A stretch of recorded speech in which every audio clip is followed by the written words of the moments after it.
telah melihat bahawa pemahaman terhadap konstitusi Masnawi itu amat penting. Kerana puisi Masnawi pun dikatakan datang bersama irama lagunya.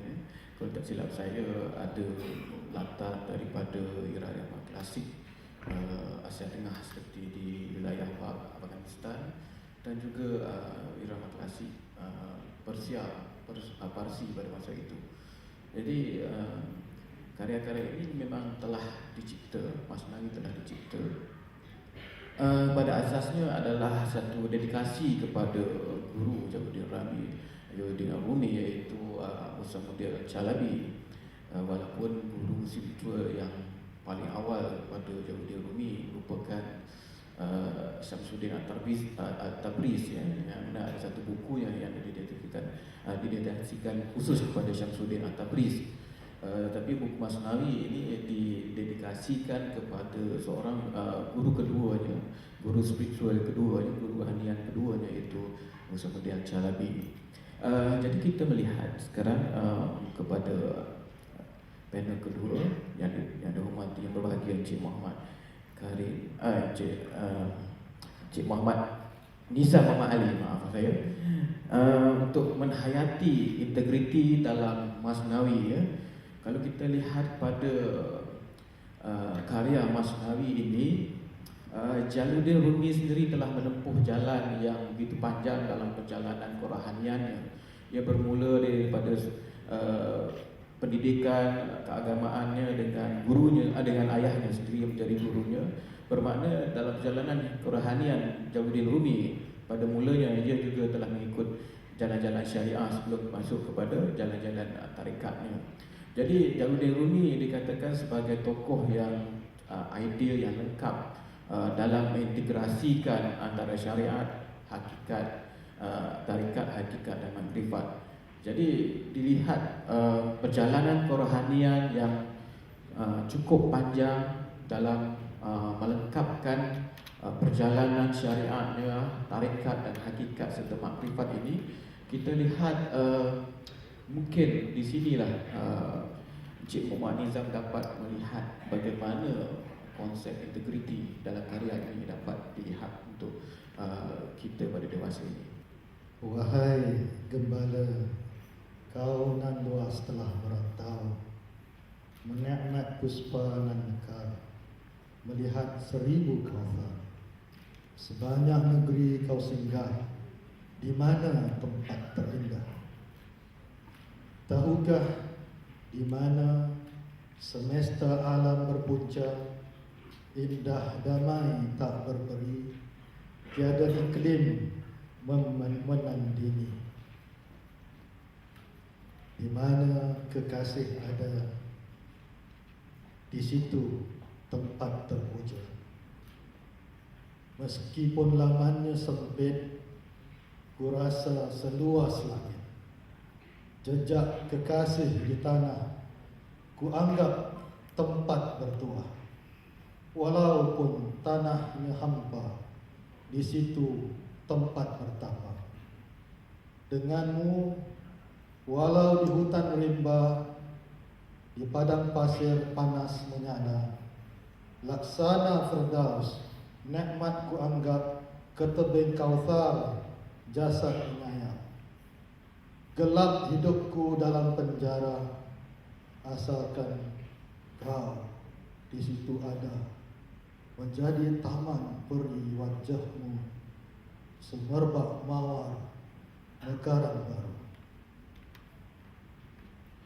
Puisi tempat terindah pada tahun 1959 dinukilkan oleh Yang Mulia Tan Sri Profesor Said Muhammad Naqib Al-Attas, guru kepada guru saya Profesor Wan Muhammad Nurwan Daud, yang mencorakkan pada akar puisi Islam di negara Malaysia. Kerana seumpama Rumi bukan namanya yang dicari atau mahu dikenal kepada alam, tapi menggali makna diri dan bagaimana mahu mengakhiri kewujudan insani.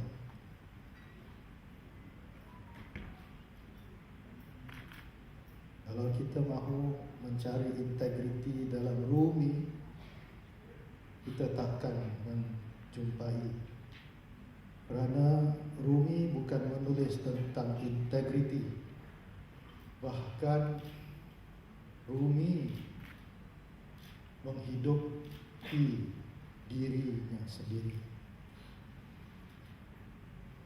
Peliknya, dalam kita mencari makna diri, seumpama Rumi tersepit dan terhimpit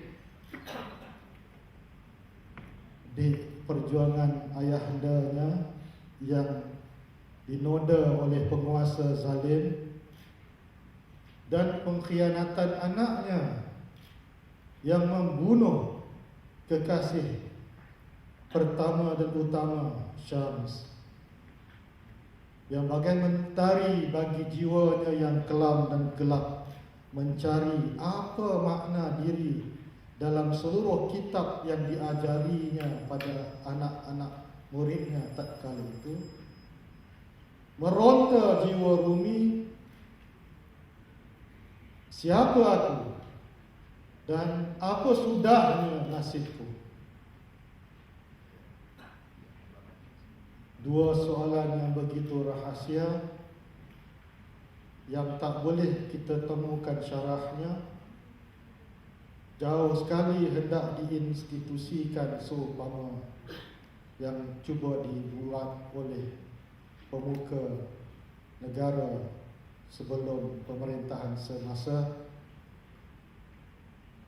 Integriti bukan sekadar mahu berbicara, tapi menerima redha, mengenali semula jiwa yang sekian lama tandus dan gersang dari rahmah dan redha.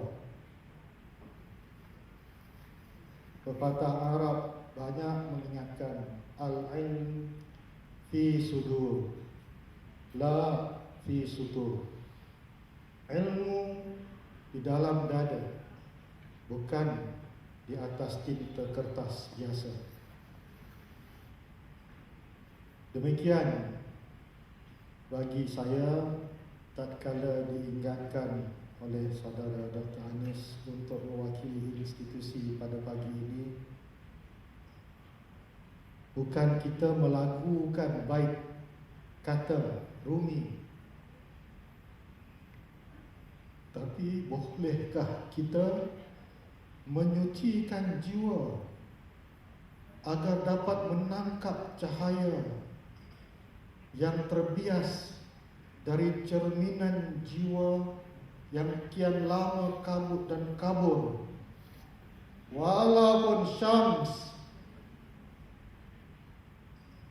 begitu cerah meningkat hari, membasahi bumi dengan cahayanya, cahaya Syams yang walaupun singgah di najis manusia dan belantara haiwan mergaskua, tetap suci jua cahayanya. Bolehkah kita mendabik dada kita semulia Syams At-Tabrizi yang bersama Rumi membawa semula ke pangkal hatinya dan mengakui, menundukkan nafs supaya akal, qalb dan rohnya kembali ke takhta singgasana bersemayam Rabbul Izzati di ayat di yang paling tinggi. Tatkala itu berlaku, tanpa bunyi, tanpa suara, hatta tanpa masa, Rumi asyik di tengah-tengah gelombang jiwanya berbicara bukan untuk dinoktahkan, tetapi untuk dipersembahkan. Ini pada hemah saya adalah Rumi yang wajib kita sanjungi.